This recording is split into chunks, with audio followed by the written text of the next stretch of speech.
Welcome to the very first episode of the Everyday Racer podcast, the show where we delve into the passion and people behind motorcycle racing. I'm Shaun O'Hara, a former Thundersport freshman and sportsman racer, now competing at Oliver's Mount. Joining me is my co-host, Mark Sugdon. Hello everyone. Mark is a fellow Thundersport freshman and No Limits racer, as well as releasing YouTube content sharing insights from his CB500 racing experiences. Together, we are here to bring you an insight into the world of club racing. This episode is all about an exciting new development in grassroots racing, the Thunderbike 500 Championship at Bemsee. Designed around the iconic Honda CB500 and based on the previously successful CB500 Cup and Thundersport 500 Championship, this class has been crafted to provide thrilling competition whilst keeping costs low and barriers to entry low.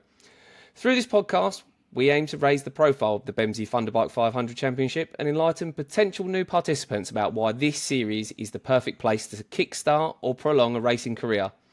With its focus on affordability, quality racing and a strong sense of community, this series is poised to become a huge success, much like the championships it has followed. To help us explore this exciting new chapter, we have a fantastic lineup of people to talk to us. Mark Dent, Technical Director at Bemsee Racing. Max Maud, rider representative of the 500 Thunderbike class. Tom Moore, father and racer, entering the championship alongside his son. Paddy Moore, Tom's 16-year-old son and talented flat track racer beginning his tarmac journey. We'll dive into what makes this series special, why you should consider joining, and what lies ahead for the Thunderbike 500 community. So we're going to get started. And just, although I've introduced them, I'm going to ask them to quickly say who they are and why they're here. Start with Max. Hi, evening everyone. Yeah, so I've kind of been involved with CB500 since the beginning of CB500s in the 90s when I was supporting a young kid, sponsoring him, and they've always been really close to my heart. They're just a fantastic machine. Whether you're racing one or riding one on the road, you always seem to end up with a big smile on your face. The great value for money. There's a superb community around them as well. I mean, the bikes are fairly bulletproof. It's relatively easy to turn a road bike into a race bike. There's lots of information out there. Some great videos from Mark Sugdon, and the community. You know, the community is just good. They're really good fun. So, And that's what I'm basically here as rider rep to be the conduit, if you like, from all the all the riders and Bemsee. So that's it for me. And everyone knows where I am if they want to ask any more questions, really. Brilliant. I'm sure they will. Thanks, Max. And Mark? Hi everyone, I'm Mark. I'm from Bemsee. I am the technical director. I write the rules and regs for pretty much all the classes at Bemsee, and I lead the technical team. I'm a senior ACU and FIM technical official, and we have a team at Bemsee of about 20 people, which travels around the country with us. We have a very strong team. We all know each other, work very well with each other, and this is one of the things that we offer with the control side of the class, to make sure that we might be working on one class but all the other classes out on circuit are still getting managed and handled according to their rules and regs, because we've got enough people to cope with it. CB500 class, again, similar to the mini twins. I was contacted back in 2004 with Bemsee when Mike Edwards and Tim Jones developed the mini twin series to come in and police the mini twins with a mobile dyno truck. We brought that down to the circuit, and the first day we were there was at Snetterton. There was snow on the ground but not on the circuit, and I probably dynoed 65, 70 mini twins that weekend in the absolute freezing cold. Every single bike got tested, and we tested pretty much all the bikes 2 or 3 times throughout the weekend as well. That's how heavily it was policed back then. Similar thing we're going to be doing with the CB500s. First round at Brands, absolutely every single bike will get dynoed throughout the weekend.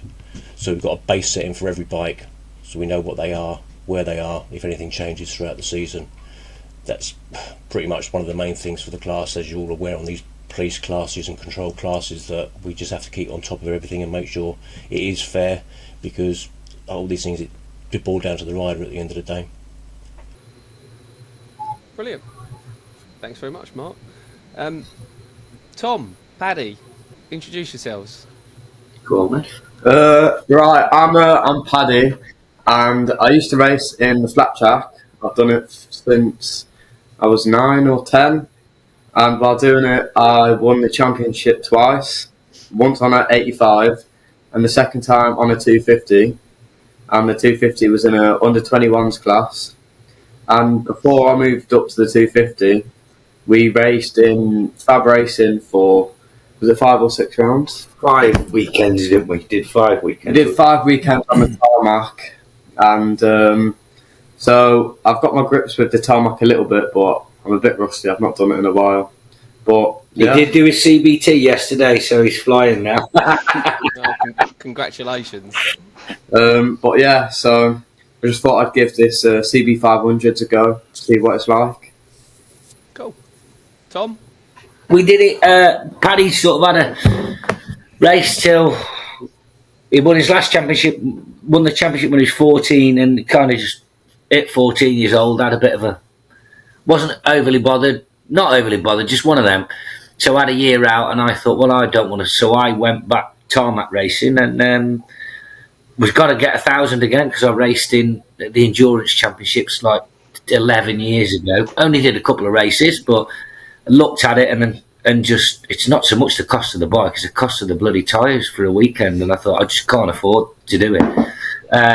Spoke to a few lads who'd raced in this and said, honestly, Tom, it's brilliant, it's good. So I did it to go to No Limits because it was full grids, and then did it and then couldn't get an entry for a single round, so ended up doing the year pretty much with NG last year, which was brilliant, but there wasn't that many 500s involved, you know what I mean? It was a mixed thing, and some rounds would be 8 to 10 and others would be 3 or 4, you know. And then this came up and seen it straight away, and I said to him, do you fancy it? And it looks mega, just looks what you're after, because you know what, I'm not saying you're going to be at the front, but you're going to be in a race with someone, aren't you, somewhere in the field, which is what you're after. Yeah, definitely. Just yeah, it's all even Stevens. Can I ask a quick question? Sorry, mate. Mark, technical. If we haven't bought Paddy's bike yet. Now, if we bought Paddy's bike, obviously we are only buying what we're buying from. We don't know, and we come to the first round, and for argument's sake, that bike was showing 54 brake. That we haven't done anything to it. We've bought it. You know what I mean? It's what do you do? What would we do? I'm not saying we haven't got one. I've got one. I've never died. I've raced. Stick a very large baffle in it. Choke it a bit. It's pretty much the same as what we say with mini twins. If the bike is standard, I mean, mini twins are capped at 72 horsepower. Right. If a bike is standard, it won't make anywhere near 72 horsepower. They generally make a maximum of 70 horsepower on the club dial. Right. So if the bike, it won't make over the horsepower. That's the thing. Now, if it does make over the horsepower, there's obviously something inherently wrong with that bike. So we would then investigate further as to why. Okay.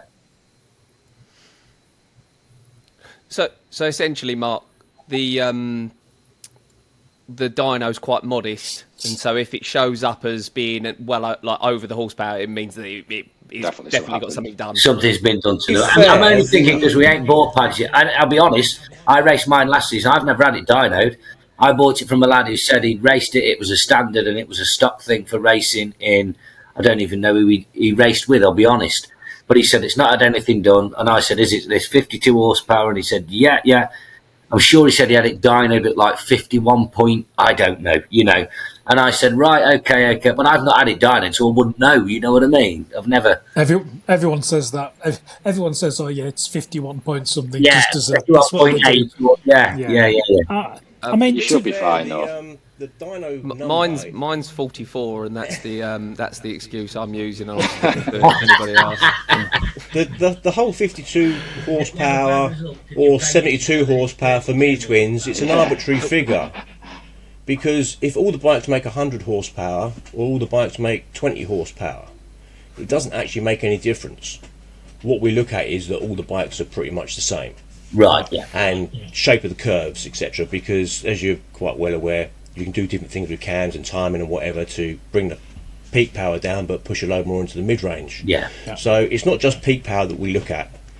We do overlay a lot of bikes on top of each other to actually see curves against each other and make sure things haven't been played with. Okay. Could I just say a couple of little things? I mean, I will have a spare engine in my van if anyone is really struggling. I'm obviously working very closely with Mark and his technical team, so maybe not at the first round, but after a little while we will have 2 rental or guest bikes available for people to come along, so that'll be separate. But I will always have a very legal but very good still spare engine for emergencies that I'm happy to share. I think it's a key point from knowing the bikes, knowing the current community. Mark will be able to attest to this. Is that if it's tuned, Tom, or if it's over 52 horsepower, you'll pay for it. So someone will want their money back. Yeah. So that is normally the tell. If it's a normal average bike, average money, it will be an average horsepower bike. And it'll do 48 horsepower, usually. Genuine 48 horsepower. Mine genuinely... Yeah, mine's 47. Yeah, mine ran 47 on a dyno, and I've never been blitzed down the straight, apart from Brandon Wright, who I don't know if anyone here knows, but he's just going to Street Bike Cup in BSB, and he weighs about 6 stone, dripping wet. Yeah. And he dusted me down the back straight at Donington one year. But other than that, they're all very, very similar. Well, this is one of the big strengths again about a CB500. There won't be a genuine dyno anywhere in the country that hasn't had dozens, if not hundreds, of CB500s through there. So any dyno will have such a back catalogue of where they should be. So it's definitely worth spending 20, 30 quid, whatever the cost these days, to get a couple of runs. And the dyno guy will give you advice. If you're a little bit down, he will absolutely know through his or her experience, what to do, give you some advice, and then you absolutely know where you are, because there's huge amounts of CB500 data out there. So I'd definitely recommend doing that before the first round for me. Yeah. You won't be at the dyno won't be at the test that you do at Brands. The dyno, it will be at our open day in January, and it's also at our race school in February. Right. Okay. And all compliance runs are free of charge. There's no charge for any of it. Just bring it up and we run them all up. Yeah. Okay. Perfect. Right, I've got some written out questions. Oh, sorry. Mark, introduce yourself. Apologies, I nearly left you out, mate. Yeah, no worries. Go for it. Yeah, hi everyone. So yeah, I started, my first race season was with Thundersport, and I spent a bit of time that year building myself my first CB bike, which you can see there on the left. It's all over YouTube. Obviously, I did it as a bit of a learning curve. I wanted to get into the racing, but I also wanted to learn how to fully strip a bike down and, learn how to do all that stuff. So that's why I did all the YouTube stuff in the first place, to try and obviously learn how to do it, and then also film it, so that if I messed it up, I can watch it back and figure out, where things go. Whilst doing that, obviously, I found I was asking people a lot of questions to some of the other lads that were already racing. I was pestering them non-stop, saying, how do I do this? How do I build a race bike? How do I make it fit the regulations? All that sort of stuff. And yeah, it was just like I say, a big learning curve doing that. But the advantage of me doing that was when I started doing the racing, when I crashed, and I crashed 3 times in the first year. I was able to obviously rebuild the bike, fully strip it down, sort it all out, and then obviously put it back together. So yeah, I did the Thundersport for a year. Then obviously that collapsed, and then obviously I went to other clubs as well. And I've just been doing the odd round here and there whenever I can, fitting it in with family life. And I would love to do a full season somewhere, but it's just really tricky for me. So for me, one of the advantages of this is I'm going to be able to obviously come in and do a few rounds wherever I can and try and get as many in throughout the year. So that's it. Brilliant.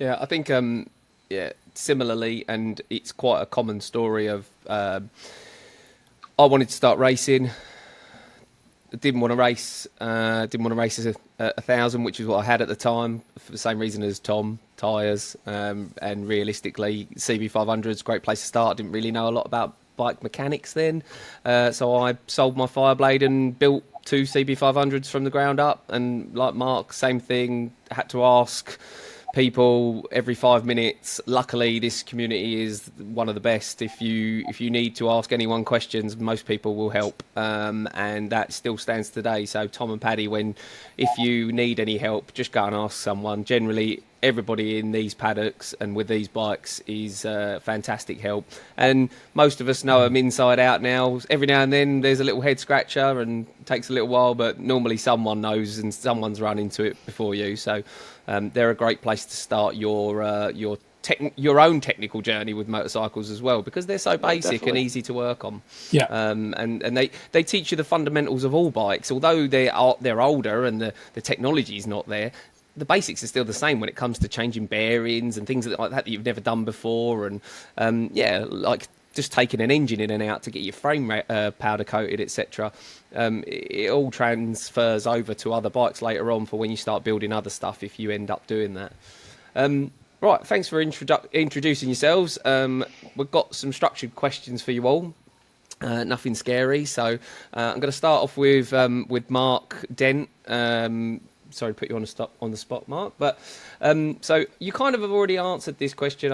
My first question was, what inspired the creation of the championship, and why was the 500 chosen as a foundation? But you kind of covered that with Max as well, in the and we've all said it, that it's a cheap, affordable, basic piece of kit that's easy for everybody to get onto the grid with. But would you like to expand on that at all, Mark? It was actually Cadwell this year.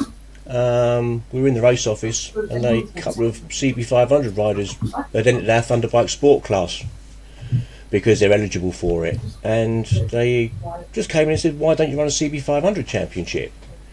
And we'd never really thought about it, because once Thundersport went, because obviously they had 60, 70 riders with all their different classes, a lot of them didn't return back to racing when Thundersport went, and then they kind of dispersed into other clubs around the country, whether they were north-based riders, southern-based riders, Midlands, and they used to stay pretty local.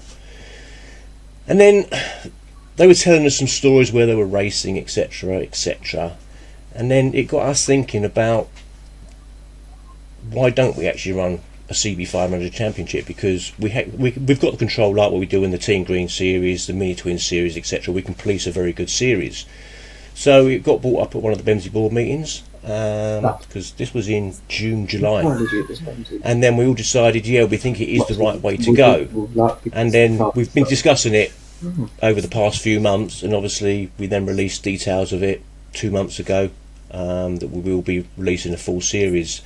One of the main things was that we was going to mix the grids with Thunderbike Sport, because the bikes are very similar and they're eligible for that class anyway. But then we had a lot of feedback from riders saying, we don't really want to enter if we don't have our own grid. So the club took it upon say, okay, we will give it a dedicated grid, and then of course, and that's it, the floodgates opened. That is definitely the benefit of the CBs, though, isn't it? I don't think Max has stopped yet having inquiries from riders at the moment. It has been. I've had two today. Oh, sorry, that's two, not two. Yeah, it's been crazy. Yeah, it's almost at the point that it actually might end up with two grids. Yeah, it was when the news broke that Bemsee were going to do this. I think it was there was a bit of a gap between. It was kind of, people were saying about it. It was a bit of a rumor, I think, and then there was a lot of hype around it early, and then there was the announcement that it would be run on the same grid as the other class, and then it kind of went. It took a big nosedive on the Facebook pages and within the community, because I think it got people's hopes up quite high. So then for there to be a bit of a quiet time after that, for then the release that it's going to be its own dedicated grid, made a huge difference to the reception that you've probably received. Well, one thing Bemsee is very good at is, because obviously we have our rider reps, etc., and the way the club is structured, we do listen to our riders and members quite considerably. And, you know, we sit on a board, but we can't have our ears to the ground on every class and hear everything which is happening. So we get the feedback. And they were saying, you give it a full grid and give us our own grid, we will fill that grid. So that's the reason why it went to full grid. Brilliant.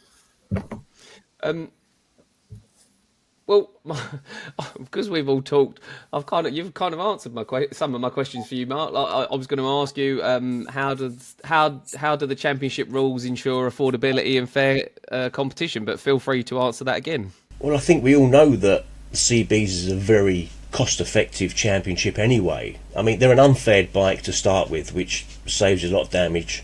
It's only got 2 cylinders. Tyres are cheap. Again, we've got control tyres with Dunlop.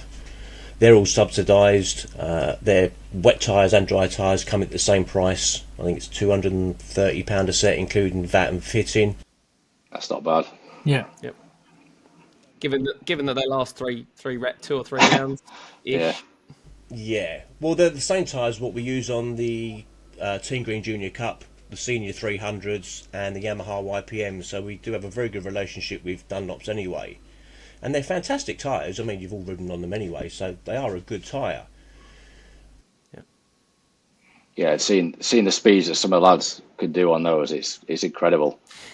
It's very much the benchmark setting for CB500s. Not so much maybe the tyre, but mainly the people that have ridden on the tyre. Yeah. When we all know of people far more talented than me, and possibly some others on here that can do sub 140 laps on a CB500 on these tyres around Cadwell. They're more than capable. As I said, when you're early starting out in CB500s, they certainly last 3 rounds generally. As it goes on a little bit, you might end up flipping them or moving them around and doing your test day on a last race set. But you can get some real good amount of laps on the tyres and get value for money in that. And that is a big thing that makes a difference.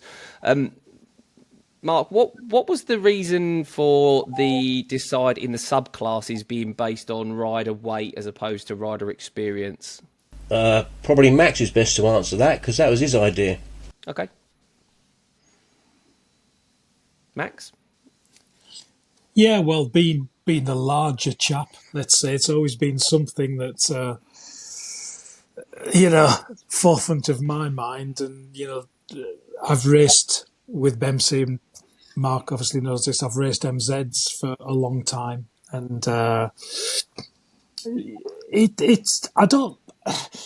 all these classes have got different age groups, and 30s and 40s and over 50s, and it's like I don't really know.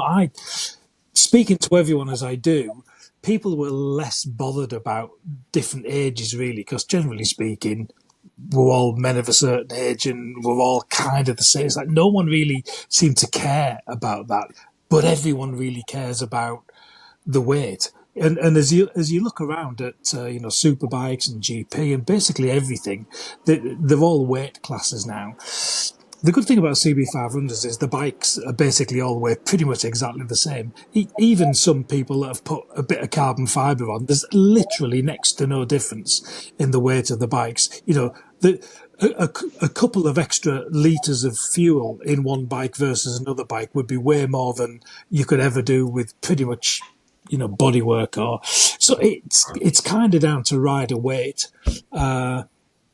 So we thought, well, we'll have a lightweight, a middleweight, and a heavyweight class. So sub 75 kilos, sub 95 kilos, and then over 95 kilos for rotund people like myself. And that's with leathers, back protector, boots, gloves, everything. So rider kit generally is easily going to weigh 5 or 6 kilos. So even a heavier guy like myself in the 95 plus weight class probably means that we still have to be below 90 kilos in our birthday suits, as it were. So we're not talking about super heavyweight guys, and it just in a naked bike with no fairing, it just seemed really fair. It's going to make a huge amount of difference. The 3 weight classes are going to be on an equal footing with first place, second place prizes. There's no difference, but obviously the fast guy in the lightweight class of the law of averages will be the guy that will go across and get the checkered flag first, because that's just how it is. But other than that, it's all on an equal and fair footing. So I'm going to be trying to keep the other bigger guys honest, you know. Yeah, I think these bikes, the previous championships all speak for themselves in that the fast guys come through. It doesn't matter what size they are. There's plenty of big guys that have been fast. There's plenty of little guys that have been fast. And I think that is, as you say, when the bikes are all so similar and there's so little that you can actually do, these are the bikes that show the rider's talent, which is where Paddy will hopefully get to shine. They don't take long to really get used to get to a decent-ish level on. But then the talent really shines through regardless of the spec. So it's not like you're jumping on a 600 grid on a stock suspended R6 versus someone who's on something brand new with thousands of pounds worth of K-Tech or Olins or Bitubo or whatever. And there's a real obvious difference. So, I think the cream rises to the top, as they say. What's been Sorry, go on. I was going to say, imagine for Paddy, you're going to walk in the park with this one, coming from flat track straight into tarmac. It's going to be surely an advantage. Got to be, right? I hope so. You've got to be used to the back sliding about a bit, which obviously is going to be a big advantage on these things. When I was on the Metro kit in the wet, when the back end slid out a bit, wouldn't faze me, to be fair. Yeah, I can imagine. Yeah, but the front end is the problem. Well, I think he was that used to flat track, and he used to try and go back through the gravel all the time to get used to the bike pushing on. if you're used to not a great end of front end feel, this is the championship for you. Yeah. CB doesn't have nothing at the front. There's pictures of people with their front wheel off the floor mid corner, and they didn't even notice. So yeah, We've got a little CRF 100 just for messing about on and playing on and use on little tracks for the flat tracking sometimes. And I said to Pad, you're far better training on that than any of the big 450s or 250s we have.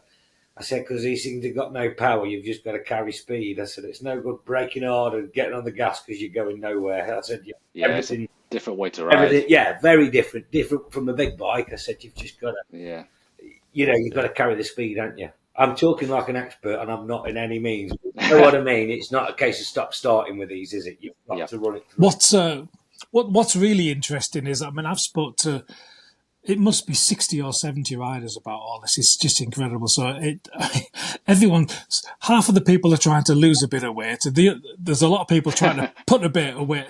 The sweet spot is to be the lightest guy in that. So, and I'm just thinking, Jesus, this is competitive stuff. People are like so serious. Everyone's in training, either eating or not eating. Is so funny. I've had some great conversations. So it's just, I think it's going to be fair, and the whole spirit is it's brilliant. It's just going to be such good fun and fair. So let's see. That's the big thing. I've done it last year. I'm no good by any means, not ever for a second, but when you're on the 500s in the mixed grids, you could be in a group of 5 or 6 on mini twins, and you would spend the twisty end of the lap going past all 5 of them. And then as soon as you got on anything like a straight, you were back behind them all again. And then you come to the next lap, and you got so frustrated. Not frustrated. I'm not saying I was nowhere, but it was frustrating. Whereas if you're on the 500s, I suppose there's no excuses, is there? That's why the dedicated grid is much the way, great idea. way to go. Yeah, definitely.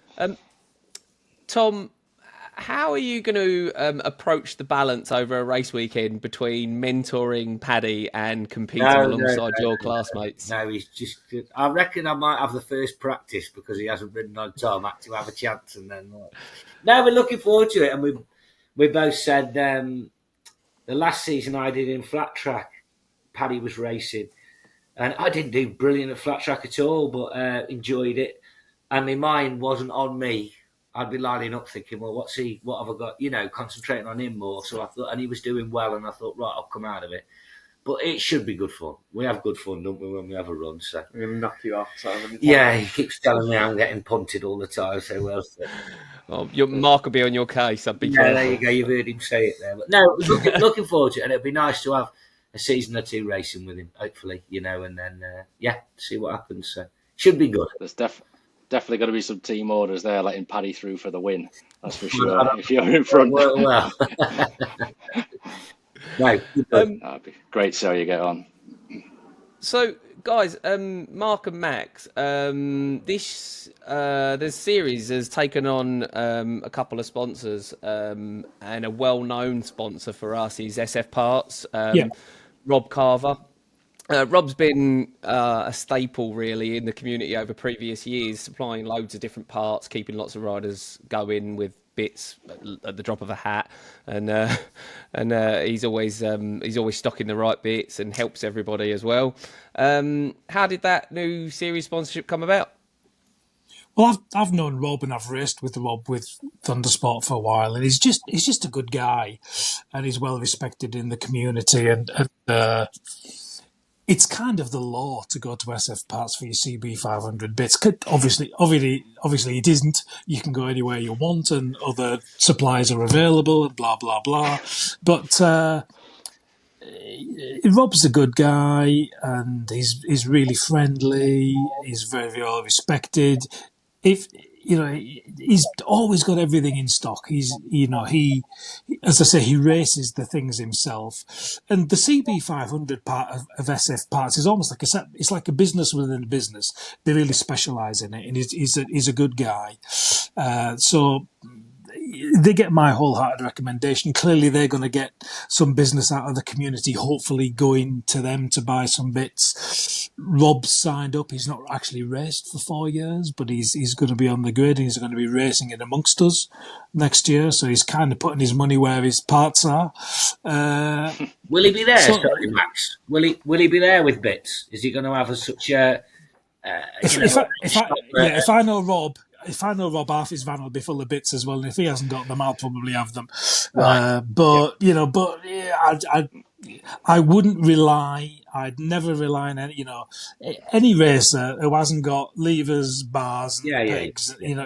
Obviously, but. Rob will have a limited amount of stuff, and if he hasn't, I'd be amazed if the CB500 community in the paddock can't. We just help. Everyone helps everyone else out. It's how it is. So most people keep a stock of. I mean, when you into perspective, I've crashed 3 times in a weekend, which isn't a surprise to anybody that's listening. They all know me. At Anglesey one year, and the bill was about £70. I actually ran out of handlebars, and Rob was there. Yeah. I've decided that I'm not bringing loads of stuff if Rob's going to bring it anyway. So, no, Rob is absolutely that. I was at Donington. Sorry. Before I knew I was going to do this 2 years ago, whenever, and a lad absolutely totaled the bike, and he got a frame for £70. Yeah, back in, and I thought, bloody hell! So you could crash a Super Sport, whatever. It could be the stupidest crash in the world. It'll still cost you £800, £1,000 in bits. Make a difference, isn't it? They're massive. It's massive. Yeah. It's key to point out that Rob obviously is, as you said, him and CB500 parts, they're the go-to. But there are lots of other suppliers that maybe people who are considering joining this championship or don't know, might be moving from another championship or another class that want to know. But on the CB500 pages, there is a plethora of people that can supply you with bits to build bikes and maintain bikes and bits that you think you might need, and they're all helpful. Josh Leaning, Grant Whitaker. There used to be Sam Aim who did bits, but I don't know if he does much now. But I think Rob pretty much supplies all parts. Like he does. Sam he's Aim got did. his own versions of exactly. Yeah, he's got his own. Shaun. Yeah, exactly that. So he's got versions of all of that stuff as well. Like a little search on Facebook isn't really too hard to see what they all do, from exhaust systems to everything resets the lot. So you basically you pick which one you like the look of, the parts, not the riders. They're equally handsome. You pick which one you like and you go for it. And the backup's the same. Mark's had some engine work recently on his YouTube channel by Ben Coyle. I know that Ben supplied an engine to a racer previously who ran in Thundersport, and it got delivered down to him, if I remember rightly, overnight at Donington, fitted for racing the next day because there was a slight issue with it. Everybody in this paddock and all of the suppliers that are related to this series are helpful and can go over and above for everybody. The other thing to say as well, Shaun, on that is Ben at BCR is actually going to be looking after the 2 guest stroke rental bikes that we'll have available. So he's very kindly stepped up and he's really subsidising his usual price just to look after those 2 bikes. I think it also gives us not 1 but 2 bikes as a level to put on our dyno to see exactly what things should be. So Ben's like, helping I'll be out renting as well, one of them so at some point. You can. Well, there you go. Try one of them out. Join the queue. Yeah. I bet. Yeah. That's a great idea, the rental bikes, though. Yeah. Definitely. Yeah. Mark Osborne, who is signed on to race as well. He's doing his first season of mini twins. I think he's going to dip between the 500 class and mini twins for this year. We always used to say, we should build a bike and bring it with us, and it can just sit there, and then when the inevitable happens, we can make 100 quid or whatever to keep someone going. And it was always like, it's a little bit naughty to bring a bike for anyone that has a major drama, but no, it is a clever idea when it's done within the organisation to keep the racing moving. And this is the sort of class that you can do that in, because a 500 doesn't cost a great deal in a very sort of umblingy basic spec, and it can get people back out. And if you guys are loaning it out, then that's brilliant, and I'm sure it will work wonders. Mark, have you got any questions? Yeah, so this one, did we say there's some prize money this time for these rounds? Yes, apparently so. There's a prize pool which has been well received this week. I believe several members of the BSB Championship have decided that they're coming over as well, purely for the prize money. Richard Cooper has never moved so fast in his entire life. Where did the prize money come from? Well, that's really coming from both Rob Carver and my business, Fine Audio. It's kind of me in some ways putting my money where my mouth is, because my day job is running one of the world's big top end loudspeaker brands, and my passion or disease is motorbikes. So it's coming from both Rob Carver, SF Parts, and Fine Audio and myself to cover that. I mean, it's a bit, we always wish it could be more, but it's just nice to give a little bit back. I think, Mr. Dent can probably say a little bit more about the split, and, maybe some spot prizes and other things that are going to go on as well. Yeah, generally the money will be divvied up to spot prizes and end of year prizes, because the way the club looks at it is it's a bit unfair with the person that always wins always gets the prize money. So what we tend to do with the other classes that we run with spot prizes is it gets distributed throughout other riders throughout the weekend, depending on performances, best performances, etc, etc. So somebody always has a chance of winning. And the other one, obviously, for this year is we have been awarded an ACU title for it as well, which I don't think there's ever been an ACU title for the CB. I don't even think when New Eras did the CB 500 there was an ACU title. Don't think so. Yeah. So that was ratified at the ACU Road Race Commission last week. So yeah, for the overall championship there will also be an ACU title. Right. Okay. Oh, right. Okay. I understand what you mean now. So you're actually an ACU champion in your own right. ACU champion, and you will be published in the ACU handbook as a champion, and you'll receive your special ACU plaque at the ACU Awards night. So yeah, it's good stuff, but it gives it a bit of kudos as well, and it's something really to fight for. Like we've got the ACU championship for the Team Green Junior Cup, and the kids really do go for that, because obviously it's an ACU championship and it's a title, so it's not just a club title. Yeah. Brilliant. That sounds good. So, Max and Mark, I don't know how much you've spoken to Paddy, but do you guys have any advice or any words of wisdom for Paddy coming into the championship as his first tarmac season, and for anybody else that's considering getting into racing that's a similar age to Paddy, and might be considering this as their first class to try? I think Oh, sorry, Mark, we lost you for a second then. So, Paddy, what's your age? I'm 16. I turned 16. Oh, 16, okay, that's a good age then. Well, as we find with a lot of the young kids that come racing, flat tracking or motocrossing is such a great start to road racing. We see a lot of kids come from motocross because they say it's a lot less dangerous on a piece of tarmac than what it is over a 20-foot tabletop, and they really do seem to make the best road racers now. A lot of the road racers take motocrossers there training in the winter as well. They go abroad training motocross because it does build them up on their skill level. But again, with all these young people, the best thing is just to go out there and just enjoy yourself. Yeah. We just look this laptop in. For the winter, we'll probably do the odd flat track training, just so, you know, like, it's the complete opposite to road racing, but you get used to slide in the rear and tuck in the front again. It's the opposite, but it's good training for the wet as well. Just move over the pad. I'm going to have to do this. Yeah. So, I think the thing... Paddy, go on, Max, sorry. Yeah, I think the thing, Paddy, is you know the amount, the feel that you will have will be really good. You're clearly brave, and I think riding on the short circuits on tarmac, it's quite precise.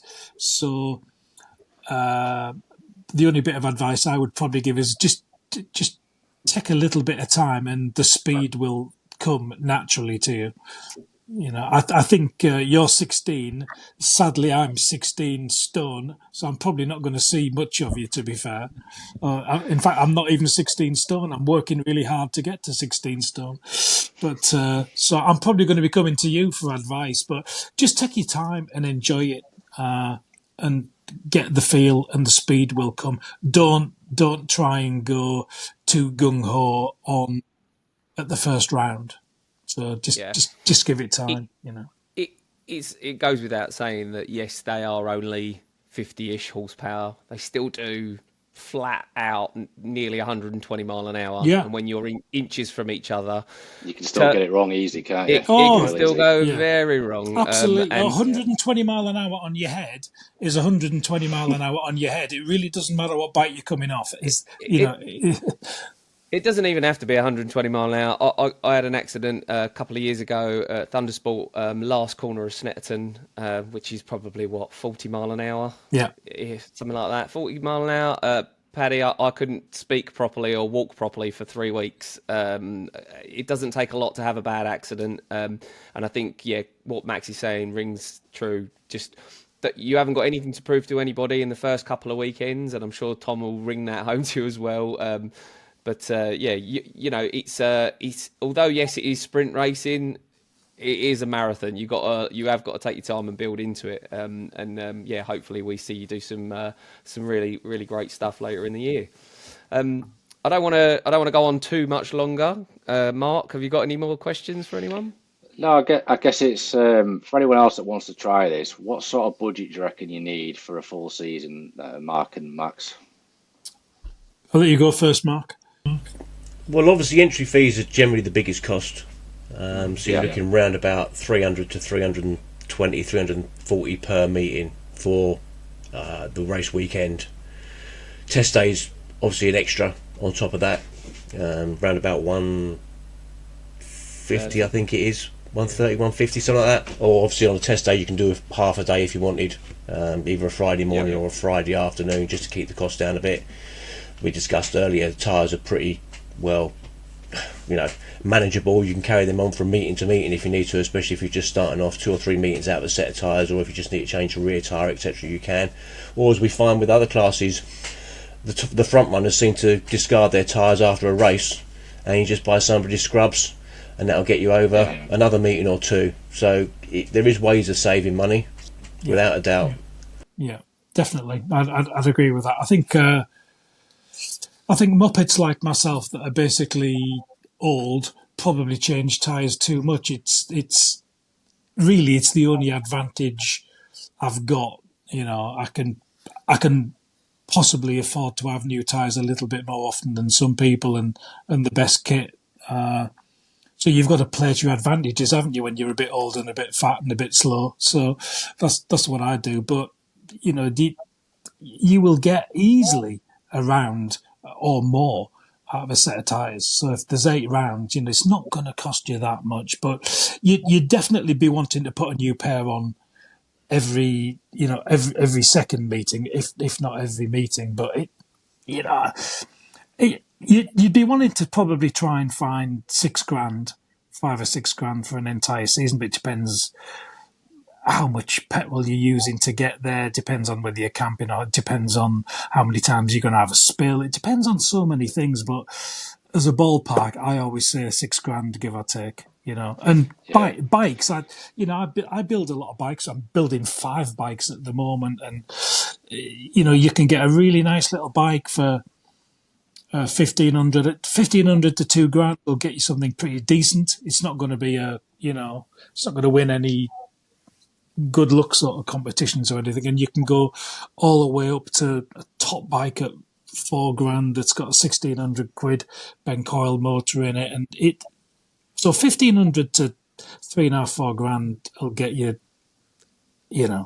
But there's actually not that much difference between them, as long as it's been serviced and looked after, and that's the beauty of it. You really don't need to spend any more than £3,000. Everything else above that's vanity, and really just having probably a little bit more money than sense. I'm including myself in that. So you just go and get the best of everything because it's what older guys do. But they're not expensive. And if you needed any help or advice, just come to them. People here, and will gladly sort of say, the do's and don'ts. And there's always spare bikes. People talk to me all the time. I bought a couple last week, actually, which I'm sorting out. So yeah, it's not a problem. I think Mark Osborne and I did about £5,000 full season at Thundersport first year. I think that was probably picking up a second bike at some point as well. You can do it on a budget, and you can save on the thing you can save on the most is tyres by longing them out, flipping them, buying other people's scrubs. Like you say, Max, someone like yourself who likes the advantage of being able to afford a few extra set of tyres. But then that said, if you're we all know them. I could chuck my scrubs at Will leaning, and he could go twice as fast as I could on them after I'm done with them. So it kind of says, you can save money in certain places by longing things out, but certainly it does get to a point where it becomes a bit risky. One of those Anglesey crashes that I mentioned earlier was because I was being tight about changing a tyre until after lunch. One more session out of it, I'll get. High-sided to the moon at Peel, and partly my fault, but the tyre was done. But there's definitely ways to save money, and I think that this is as cheap as it's going to get without going down to the free tech route, which I think has even become sort of even that's become a bit expensive for some people. Well, I think if it was any cheaper, it'd almost, not free, but it's not going to get any cheaper, and it is. You're absolutely right, Shaun, in what you say. It's false economy, and sometimes maybe the younger riders have got to be saved for themselves a little bit. I've been down to Cartagena a few times, and you do 3 days there, 7 sessions a day on one set of tyres.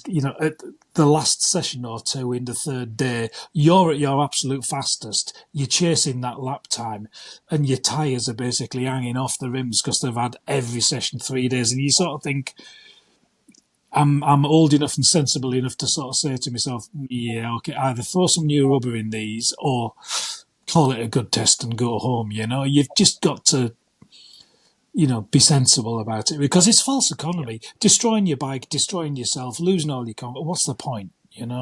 So yeah. It's heartache in one way or the other. By the time Mark had a fairly big accident at Anglesey one year and totaled his bike basically, and that I think just that after hurt. I built it as well. Yeah, that hurt Mark's pride and wallet, and mine started out early as pretty bikes that I'd built fresh, and by the time I'd finished smashing them to bits, I was just more worried about myself being injured constantly, which is what no one wants for Paddy or for anyone new. You need to. That's why I said remember it's a long old road of learning, because the last thing you want to do is smash yourself up and then you miss 3-4 rounds because you've broken your wrist or you've really hurt yourself, and then you really do miss out. So yeah. When it comes to like the bikes, you really don't need much, do you? You just need a basic. I mean, I'm not going to lie, I've gone well over the top with mine, and I think everyone's seen that already. But you can easily get a nice, simple bike, set it up well, set the suspension up. That's the big things on these. Obviously, the tyres are already gone across, but everything else, you can just keep it really simple. And you see a right mix on the grid, don't you? There's some that look like they've been thrown together, and then you've got some that look like they've been polished. And you don't need a great deal just to blast around on these things and have a good time. And what I would say for cost as well, I found this year when I first started, just like you lot always just said then, it's worth having your complete basic spares because it's so frustrating to have a stupid crash. Well, it can be a quick crash, but lose a bar or a brake caliper or something and have to lose best part of 300 quid in your fuel down there because you haven't got a part that costs 60 quid. So it's worth doubling up on everything just at the first round. And if you lose it, buy it again, even though you don't need it, because it's bloody frustrating to go somewhere and have to come away and lose a day and a half racing and the cost of it over something so silly. A little part, do you know what I mean? The other thing as well, Tom, to add, Tom, is, and I know it's a luxury, I really do, but there's quite a lot of people that do, if they get a bit of spare cash or whatever, they'll literally buy a second bike now and set it up as either a wet bike or just as a spares bike package, just a spares package, or just something if the weather changes. If it's looking changeable, have it set up as a wet bike. If it's the middle of summer and it's not going to rain, just have it set up as a spare drive. Just it's a real luxury and it's expensive and you don't need it, but if these bikes come up and they're not expensive, you can do it because you'll always get your money back on that bike anyway. So a lot of people, including myself, do that. They'll literally just have a second bike hanging around. I found it nice to have a second bike when I was quite new to them. Yeah. And then when you get really, really good at drilling handlebars and refitting them, you soon discover that you don't always need two bikes. If you're quick enough at rebuilding it and you're not too battered, you can certainly get by with one bike. And I always found that two bikes would complicate my weekend. I'd be fueling two bikes, tyre pressure for two bikes. I rode that one in for a session just to see what it was like, and it felt faster, but it wasn't, and it didn't feel right. And when you're new to this, I think you need to try and keeping it basic and keeping it straightforward. There is a lot to be said for doing that as well. 100%. I've only ever ran one bike without I just don't have the space in the van, so it's just literally is the one, and then we see how we do. Usually my second bike ends up going to someone who's crashed their first bike, so I'm thinking, how smart am I? I never use it myself, someone else uses it, but c'est la vie. So Tom and Paddy, is your plan to be at the first the Bemsee test in February? Yeah, very much so. Hoping. I'm self-employed, I'm a builder, so if work's fine, I've got lots of work in, but you never know with my work, it can all change very quickly. So at the minute, we're hoping to do every round. Hope to do everything. We've got a little bit of help. People will help, not me, him.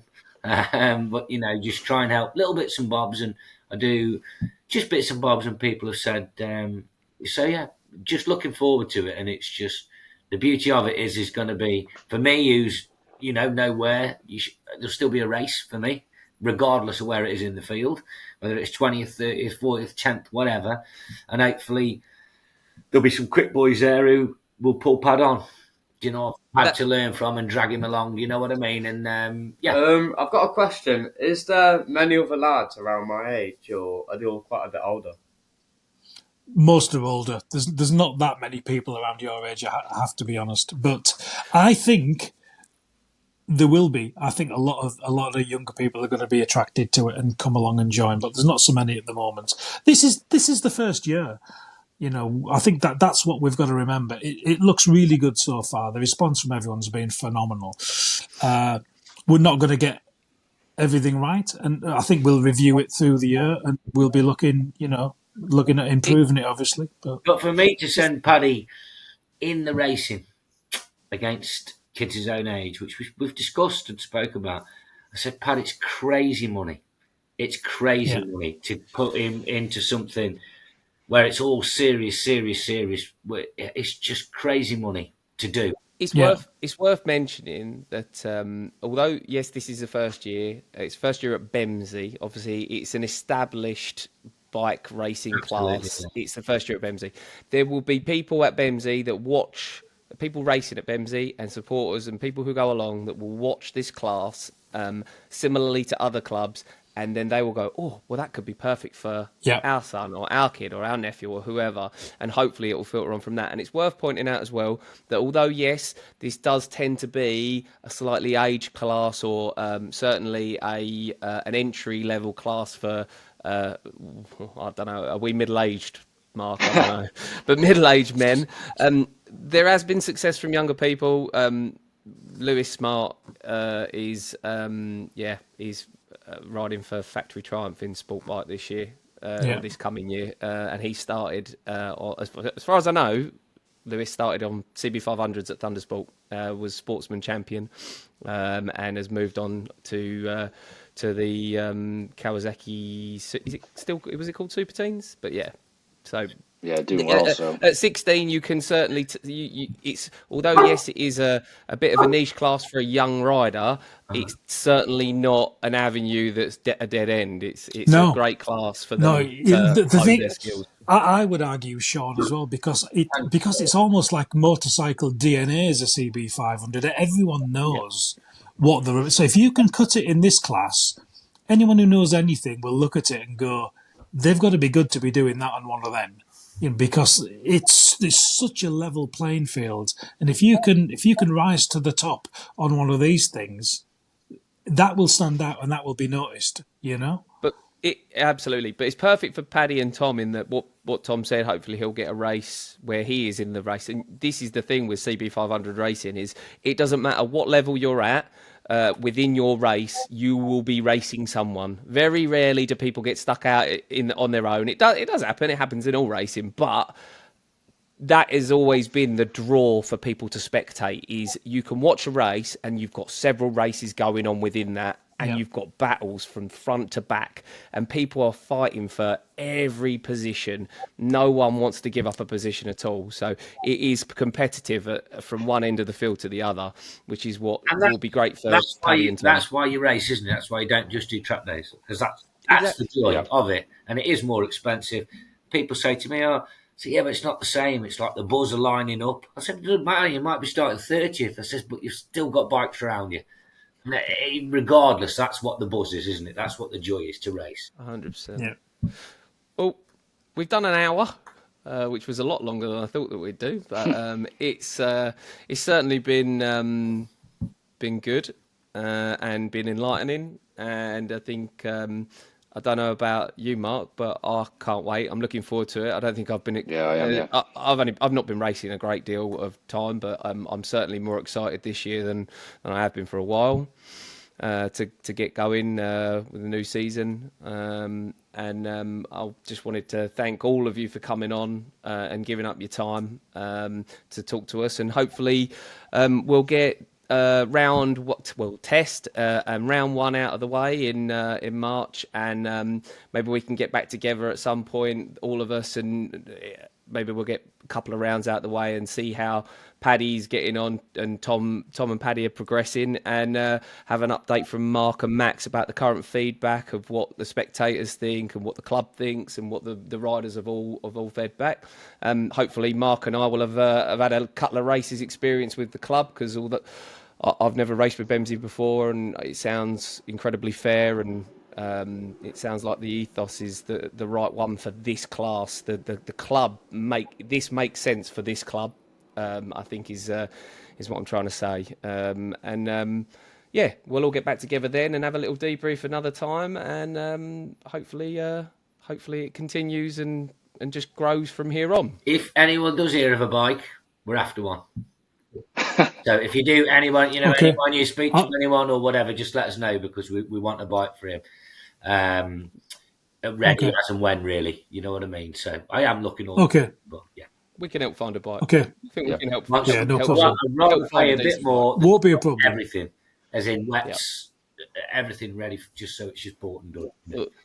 I'm sure. Okay. I'm hoping, fingers crossed, when this goes out on YouTube and we get it shared around, and people from the CB500 pages and community watch it, maybe someone will have the right bike, and you'll probably be bombarded, Tom, with your inbox will be full of bikes to choose from in no time at all. But Mark, Dent, do you anything else to say before we wrap up?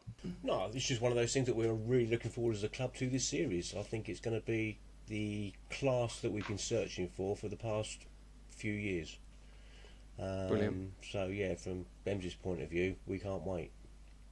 Good stuff. That's good to hear. Yep. Right. If everyone else is happy, anything else to say, Mark?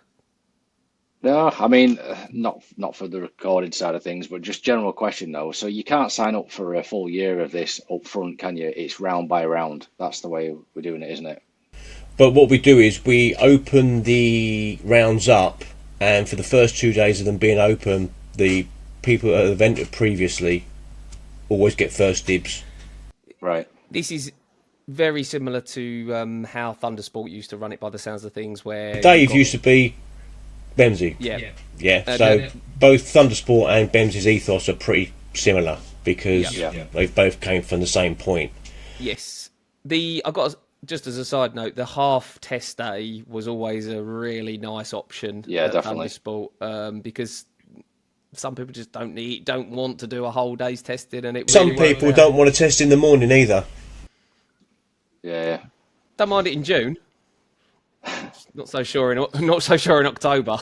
so basically, then you'll open it up. Obviously, you go on website, get online. When is it like at 9 a.m. comes online, sell, get yourself a spot, go from there. Yeah, it usually opens up at about 6. Well, usually actually opens up about 4 a.m. Okay. That's a good point. I'll set my alarm. Yeah, we probably should have asked this. So when do round one entries go live? The supplementary regs haven't actually been published yet, but for the round one in March, it will probably be beginning of Feb, I would have thought. So a month earlier each time then? Yeah. Cool. Generally, the meeting entries open up the day after the meeting before, because we tend to space the meetings out 4 weeks between them. Yeah. Good stuff. But we find that works well with people instead of paying up front.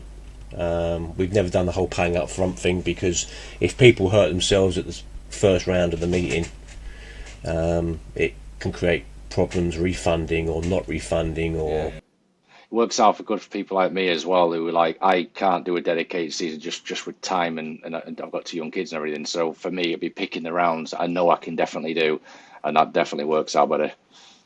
And obviously grid numbers are, how the grids are assigned for the meeting depends on entry numbers as well.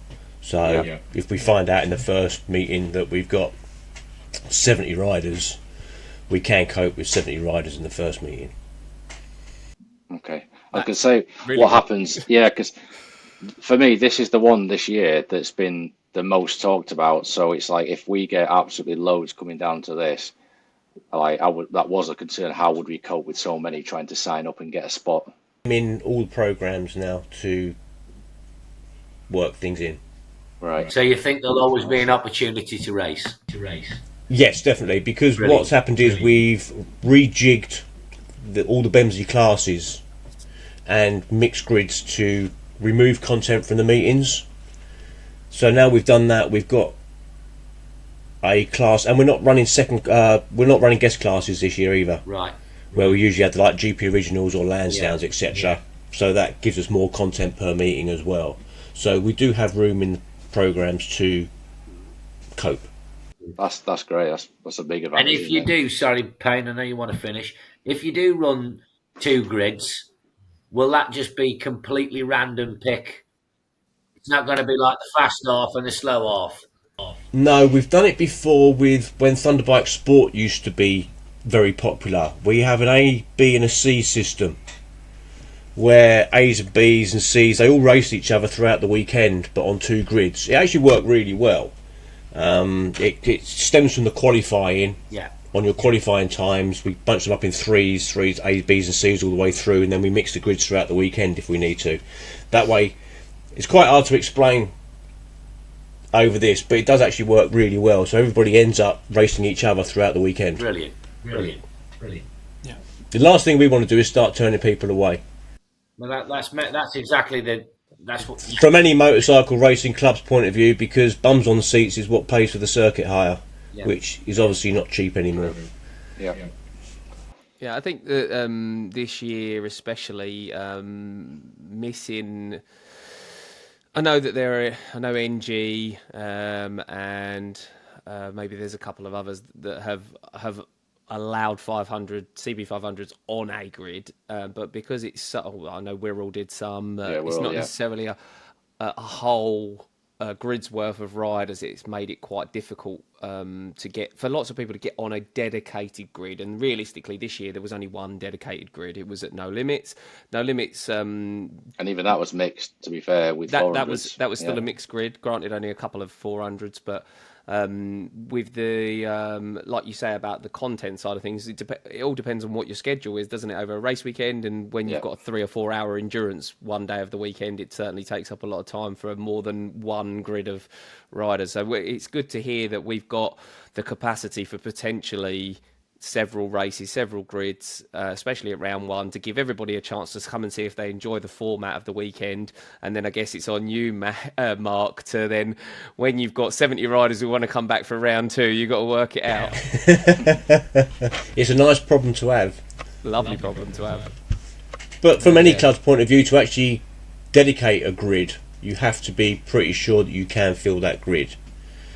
Because obviously, at a race meeting, every grid slot, you're £300. So, if you're 10 riders short on that grid, that's £3,000 you've already lost. And, you've got to be pretty sure on these things, because it's so easy to lose money in motorcycle racing. Yeah. And spend it. But this is the thing. We all want the class. We all want the class to be successful, and we all want somewhere to race. And unfortunately, there was always 2 grids at Thundersport. There was a freshman and senior grid, and there was a sportsman elites grid, and there was enough to run 2 classes, and no one had to race a CB500 anywhere else. With No Limits having a particular schedule that they run to, they can only run 1 grid, which means that we lost a whole grid of opportunity for people to go and race at. So if you run if you only run 1 grid at Bemsee, essentially that should be the missing piece that's missing from the UK grassroots club racing scene for CB500s, is that dedicated grid. And it sounds like that the making of the rules and the management of the rules and the effort gone into the series with the sponsors and the people that are interested should make this really successful, and that's what we all hope, because it gives us somewhere to race our silly pizza delivery bikes. Well, we want to be in the same position as what Thundersport was. When you spoke about CB500s, they're always associated with Thundersport. We want to be in a position of, well, it's Bemsee, that is where you race your CB500, and that's the place where we want to be at. I definitely think this is more of like a new era for CB500s, because you've got all of the lads that used to race with Thundersport years ago. I mean, it's been going on for a long time, hadn't it? And then obviously after that, there was a bit of a lull where it went quiet and people weren't sure what to do, where to go, who was going to put a grid on, and so on. Yeah. And then hopefully there's a whole bunch of new people coming into this that are obviously dying to get into these bikes and give it a go. Younger people like Paddy, you become the poster boy of the CB 500 world, Paddy. Yeah. It's it should be good fun. And There's literally hundreds of them out there. You don't have to tell anyone. We're all of an age when a 500 Honda was the pinnacle bike in the world with Mick Doon riding it. So just tell people you race a 500 Honda. They don't need to know it's a shopping bike, do they? I think you think I'm a lot older than I am, Tom. Well, I'm at that age. Yeah, absolutely. Max, you was going to say something? Yeah, I was just going to say, there's a huge amount of CB500s out there and new guys coming through. But I remember one meeting at Thundersport. There was 5 class. They actually added a 5th trophy class. I think they called it from memory, because I think about 105 CB500s turned up, and it was just too much for the 4 classes. There was, as I said, so they added a 5th trophy class. I remember it because it was really frustrating, because I was just a bit too fast for that trophy class. And I thought, God, if I'd slowed down a bit, might have been the first chance I would have ever won an actual CB500 class. But I was just a bit too quick for that, sadly. But the joy of subclasses within a class is that the thing is it's like going and playing Sunday League football and going, well, it didn't matter that you won because you're not playing in the Premier League. You can only play and race who you're up against at the end of the day. Yeah. So the fact that there are classes within classes makes sense. You've still won. We used to call, like, they did used to have a support race at Thundersport occasionally when it was oversubscribed, and if anybody who didn't qualify within a certain time would be in that race. But if you didn't qualify, you're up against people who are similarly not qualifying, and then you actually have a race with people that are the same level as you. So you've still won a race in your own right. It might not be the main race, but like you say, Max, all anybody wants is a little plastic cup, really, or medal, yeah. Or a medal. Yeah. I know. I was trying to wrap up earlier, and that we've gone on quite a bit over an hour now, and I guess that's fine as long as everybody's happy to carry on talking. And you were saying about other things that have made me remember to ask you about the rules. Mark, you mentioned something that made me think of the rules a minute ago. And what was the main reason, if you don't mind me asking, for the slight changes that I would call them quality of life changes with regards to a quick action throttle? The CB is there's certain things that I think, and I think a lot of people feel, need to stay the same to keep the ethos of the class in check, which is the affordability and the accessibility. What was the decision? What helped come to the decision of quick action throttles and brake inserts? Actually, from the mini twins, because mini twins are stock class and we allow quick action throttles. A lot of the riders do prefer them. As for the brakes, that came from another control class and the Ninjas, because the Ninjas run a single front caliper and we had real bad problems with warping discs. Didn't seem to matter what pads we used, what discs we used, whatever combinations, we used to turn the discs inside out. So we started allowing shims on different pistons and it cured it overnight. Yeah. So I think CB500 suffer with a similar thing if they run a definitely stock the disc. Warp discs, but they do warp discs regardless. So seeing the transformation on the Ninja 400s and Ninja 300s with these things, because they're not particularly expensive in the grand scheme of things, it cured all our braking issues. So from a safety point of view and from a rider point of view, the last thing you want to do is keep brake fade, turning the discs inside out, bad pad wear. So it just makes it easy from a rider. Fair enough. A bit of an initial outlay, but sounds like the benefits are there. You obviously don't have to, but you can get a lot of benefit from it. Okay. I actually don't think I have any more questions. I don't think I've got anything else to ask anybody. If no one's got anything else to say, I think we will wrap it up there. I think it's been really enlightening. It's been fun, and I'm looking forward to seeing Tom and Paddy on the grid. I'm looking forward to seeing Mark in Parc Ferme, as he tells me that I was clearly riding a cheating bike when I won, and to get my ass on the dyno, because that's going to be the only reason that he would ask me. And looking forward to seeing Max for spare bodywork when the inevitable happens at some point, I'm sure. And Mark, I'll see you in the paddock to take this out of each other, probably. Yep. But no, it's been good. And I appreciate your time, guys. Thank you, Mark. Thank you, Max. Thanks, Tom and Paddy. School tomorrow, Paddy. It's a week till Christmas. Make sure you behave. I'm sure Santa will come then.